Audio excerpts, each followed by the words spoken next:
Do you think Nintendo will give us Mario Party DLC this time around, or will we be stuck waiting for another game for more content? Let's discuss. Yo, what's going on YouTube? Wook here, and welcome to the channel. Today we'll be discussing if Super Mario Party Jamboree will receive DLC and predict what that DLC could look like.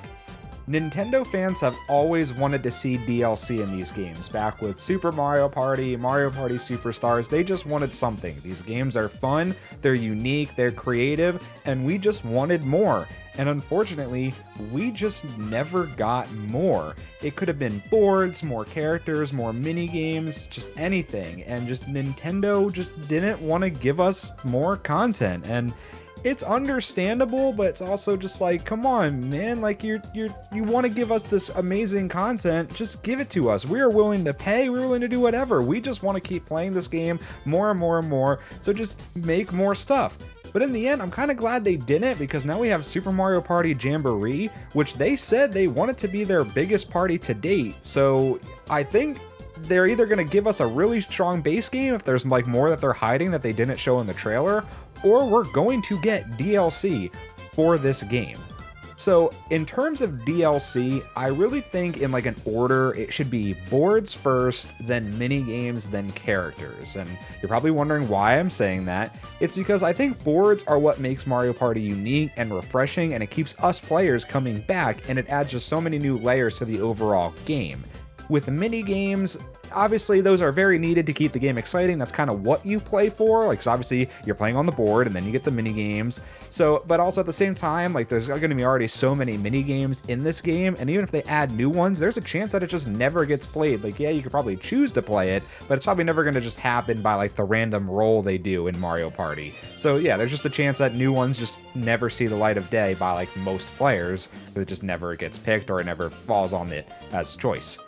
And then for characters, obviously I feel like the roster is going to be somewhat large for this game, and maybe not like super large, but it's definitely going to be a big roster, and they wanted to make it their biggest party game, so obviously it makes sense for characters, especially with that 20-player game mode. But most of the characters that I think people want are already going to be in the base roster or unlockable, so they could kind of just add whatever if they want in characters, but I feel like these DLC characters aren't really as needed, as they kind of just run around the board and punch a block, compared to some game like Mario Kart where like stats matter and all that jazz. So, but that's kind of how I think they should structure DLC: boards, mini games, characters. Now, do I think the DLC should be free or paid for? Now, that's a really good question, because obviously I know we love free things, but I obviously know we will pay for things, especially if they're good things. So if they go the free route, I think they should do their DLC as singular board updates that get released over time.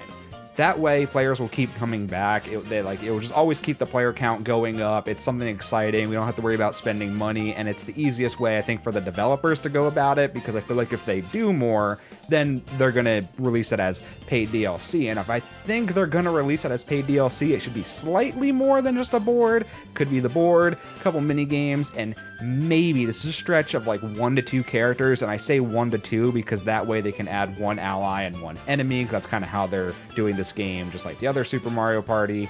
But that's kind of how I go. And obviously paid DLC is just more money for Nintendo, so I know Nintendo's never gonna like complain about that. But like, I know the DLC needs to be pretty decent if us, the fans, are gonna pay for it, even if we tell ourselves we're gonna pay for it no matter what, because we love Mario Party. But it definitely should be good, it should be worthwhile, it should be not rushed, it should be quality DLC, especially if we're paying for it. So now you all are probably wondering, what DLC do you want? Like, what do you have in mind? And I obviously said boards are going to be like the #1 discussion of this, because characters can kind of be whoever they want, especially after we see the final roster. It could kind of just be any Mario character. I'll be happy. And mini games could be whatever they want to go, whether it's new mini games or remastered mini games. So boards are the big thing, and there's a lot to choose from. And I'm narrowing it down to my top 4, and all from a different Mario Party game, none from the same game, to keep it fresh and exciting. So the first board I think should be EGAD's Garage from Mario Party 6. This is one of my favorite Mario parties, by the way. I played this one the most as a kid, and the memories have always stuck with me. It was definitely really hard for me to choose a board, because I just wanted them all in this game. Just give me a remastered Mario Party 6. That will make me really happy. I know some people might not like that game, might not be their favorite, but for me, it's one of my favorite And the reason why I chose this board is because it gives like the factory-based area.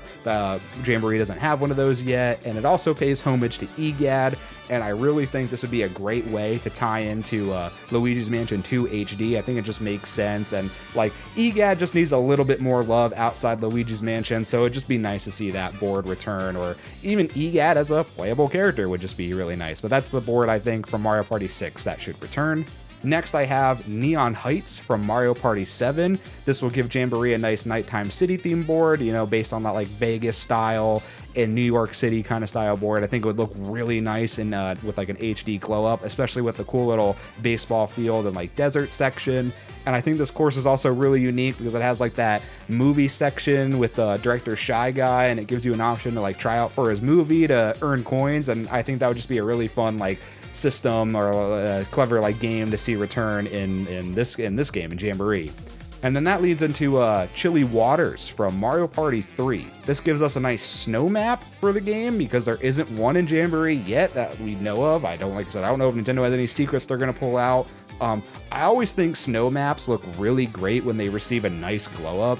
Like use like Sherbert Land from Mario Kart 8 as an example. Like it's just beautiful. The lighting's always really nice, and I feel like this board would just do a good job at replicating that.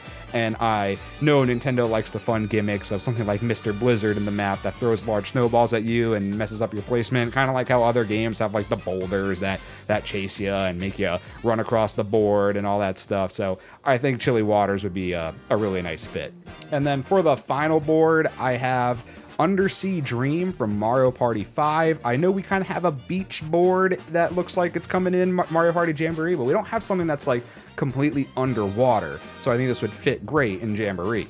The whole coral reef vibe and underwater based characters just give the board really pleasant vibes, and just I love the space in the board that has the whale that blasts you to the star, and it just adds a fun creative way to travel around the board. And I know Nintendo loves making Mario Party fun, especially for the younger generations, and I think this board would just check off all those boxes for us Nintendo fans, and it's just a really pleasant board. So, as I said, boards are the easiest and probably the most thing people want for in a DLC for a game like Mario Party, just the same kind of thing how we like tracks in Mario Kart. So, if they want to add things, like I said, like mini games or characters, then I could just see them do, like I said, the new minigame route, remastered route, and just they can add whoever they want. But boards, I think, are it. These are the boards I chose. I really think they're good, and if you want to see things like characters and stuff, go watch my video on character predictions after this one. But yeah, guys, so what do you think of these picks? Do you like them? Do you hate them? Do you want different boards? Comment down below what you want to see as DLC, whether it's characters, minigames, boards, or something completely different that I didn't even bring up. So yeah, really, just let me know. So anyway, guys, I hope you enjoyed this video. Don't forget to like and subscribe. I hope to see you in the next video. Look out.